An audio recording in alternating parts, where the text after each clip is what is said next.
Here is the 2025 Toyota Camrys. This is the SE in Supersonic Red and the Underground LE.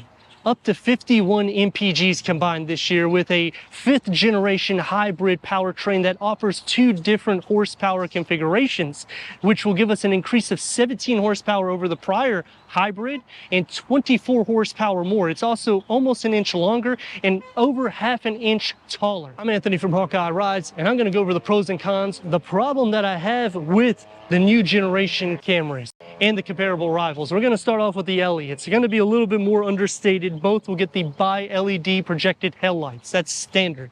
But going up to the XLE and XSE, you're going to get the dual bi-projected LED headlights. The C structure integrates into the top part of the grille. The lower is going to get the horizontal bars, and the side air pocket is going to get the gloss black. You're also losing 0.3 inches of clearance this year opposed to the prior gen. On the SE, you're going to get the sport mesh grille. It's going to look a little bit more aggressive because we got the accent lighting on the side air pocket, as well as a lower splitter with a sport tuned suspension. Both will have a McPherson strut front suspension and a multi-link rear suspension. In all trims this year is going to have the 2.5 liter 4-cylinder, which is the 5th generation hybrid. That's going to have a combined of 225 horsepower and the same torque as last year at 163 pound-feet of torque. Both are going to be paired to the ECVT transmission, which is an electronically controlled variable transmission. Now the MPGs are going to be different because on the LE you're getting 53 MPGs for the city and 50 MPGs for the highway, with the combined at 51 MPGs. But you're going to have to sacrifice because you're getting a 16-inch 10-spoke alloy wheel here. But when you go into the SE, you're getting the upgraded 18-inch gloss black alloy wheels, and that's what I mean by sacrificing. So you're going to have the sporty style and the drive, or you're going to get better MPGs, because this is at 48 MPGs for the city, 47 MPGs for the highway, with a combined at 47 MPGs. We do have the convenience package, so it adds the unlock and lock for the front doors, which, because this is an all-new generation, I would have liked to see that to be on all of the doors. The side skirt is going to flare out. All trims receive a shark fin antenna and standard C structure LED taillights, but when you go into the SE, you get the trunk lid spoiler with the diffuser, dual exhaust outlets that's exposed on one side, opposed to the LE where it's a little bit more simplified. The lower is going to have the hidden exhaust outlets, and the problem that I have with the new gen is you can only option this with an electronically controlled variable transmission. They no longer offer an 8-speed automatic transmission. Then they've also discontinued the V6, so no more TRD, no more anything that's going to be performance oriented. It's going the same route as the Honda Accord, except they have a turbo option, not just a hybrid option. The only difference here is you can option features on all trims, opposed to when you go into Honda, you could really only option up features as you go up the tier. Both are going to have the same cargo quick release going into 15.1 cubic feet, which is the same as the prior gen, with the bag holders in the front. Underneath the floor, it's going to have the spare tire and the battery. Split fold the rear bench in the back by pulling the levers. You'll still have that hump like the prior gen, but it will increase the cargo to the Camry.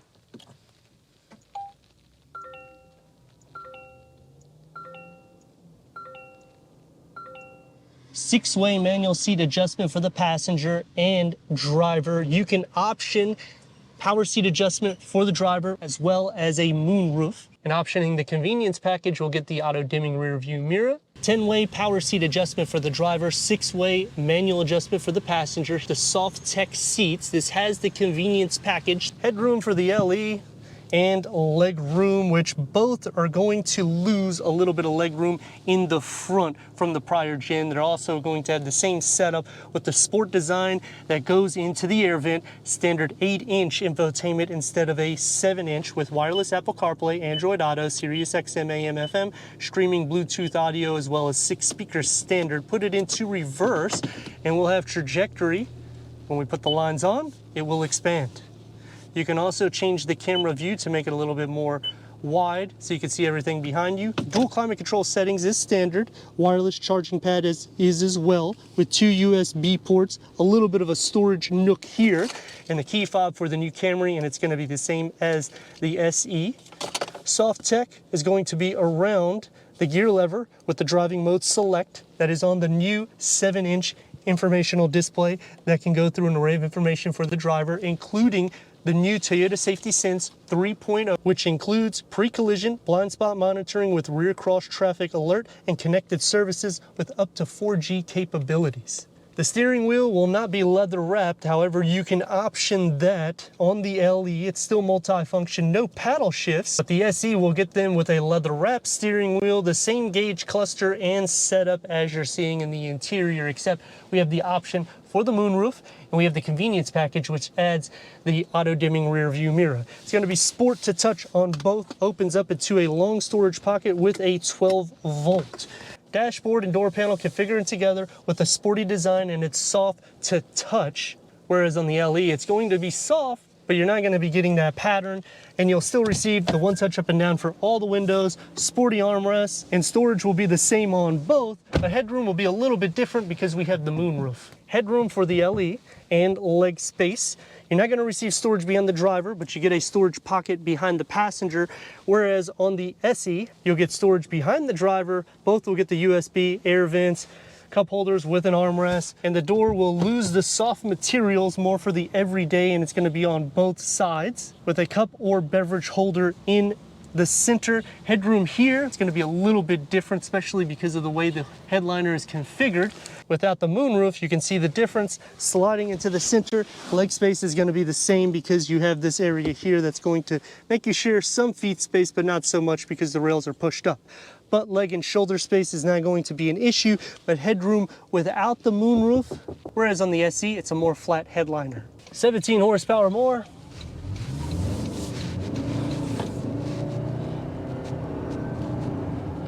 It can get you to where you need to be. It's not going to be as fast as, you know, a TRD was or the V6 variant, but I like that you still get 225 horsepower underneath the hood, because if you're thinking last year's variant, you didn't receive that. Now, you did receive the 163 pound-feet of torque, so it's the same there. And because of the feel of the vehicle, when you are mashing on the pedal, it is going to be a little bit more tire happy than the prior gen. That's going to take me to some pros and cons, and starting off with the pros is all trims are hybrid, which means you get great MPGs. On the con, only ECVT transmissions.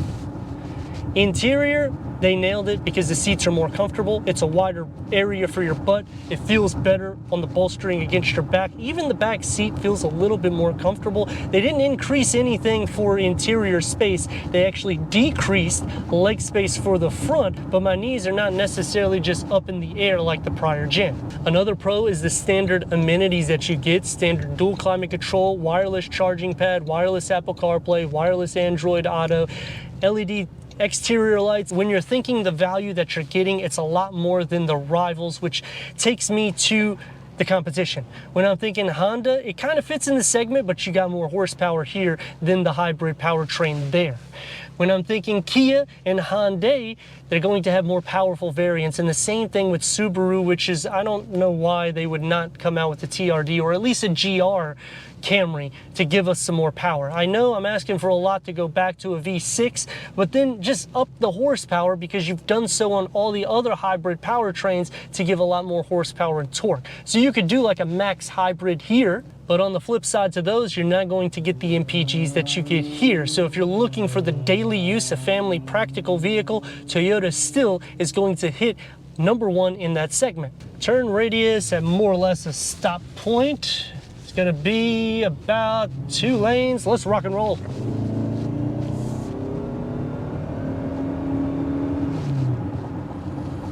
It has the pickup, and that's going to take me to the problem that I have is you can only option an ECVT transmission, and it doesn't matter whether you get the SE or this, because you're going to get the sport tune suspension, but I'm not changing anything in horsepower or torque unless I go into the all-wheel drive configuration, and I'm not liking that I can't get more power or a 8-speed automatic transmission, which when I'm thinking about rivals like Hyundai and Kia, they offer different transmission layouts. So yes, they do offer a dual wet clutch transmission.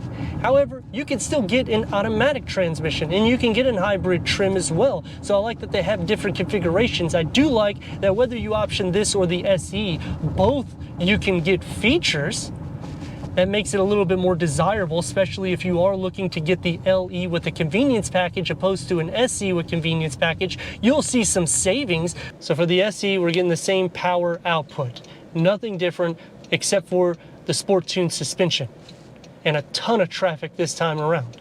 Oh, I think someone's gonna let us go. The Honda is gonna let us go, but is someone else gonna let us go? I'm gonna pull up just a touch. Nobody. Yes, we're good to go. It's gonna take about 2.25 lanes. So it's a little bit longer in the turn radius, but it's also nearly an inch longer in length.